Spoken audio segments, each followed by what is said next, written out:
Hip-hop fills global stadiums with massive crowds and pyrotechnics. Today, it is an enduring and dominant cultural force.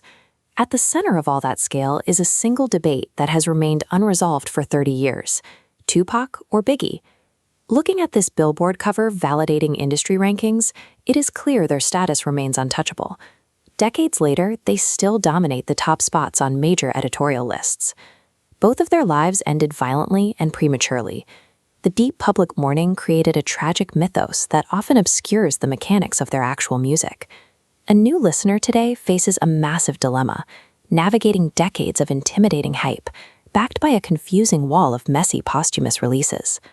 The debate is less about crowning a winner and more about seeing which side of a massive artistic divide you naturally gravitate toward.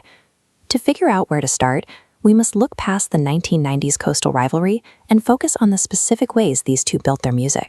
Look at this quadrant chart. We evaluate them along two axes. The horizontal axis tracks technical complexity, and the vertical axis measures emotional and cultural resonance.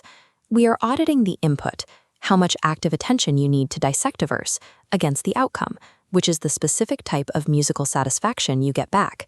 Making a choice here will not point you to the undisputed greatest of all time. It will point you to what you actually value most when you hit play.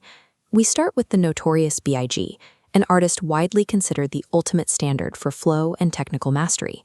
He built verses using advanced mechanics. In tracks like Juicy, he stacks internal rhymes, matching the vowel sounds of words like dream, magazine, and limousine effortlessly. Actively analyzing Biggie's tracks requires attention, but the outcome rewards the listener with a complex architectural math that very few peers can match. Biggie focused almost exclusively on a singular, high-stakes persona, the charismatic kingpin. By mastering that specific character, he left less room to explore the broader political or social topics that defined his contemporaries. His lifetime discography is highly concentrated. His 1994 debut, Ready to Die, functions as a highly cohesive, cinematic narrative from front to back. However, his catalog has been heavily diluted since his death. Today, a European dance remix called Old Thing Back actually pulls more streams than his raw original art. If we plot Biggie on this comparison matrix, you see his scores heavily stacked in lyrical mechanics and flow. He is the definitive choice for those who view hip-hop as a technical sport, where rhythmic perfection is the primary goal. Tupac Shakur operates entirely differently.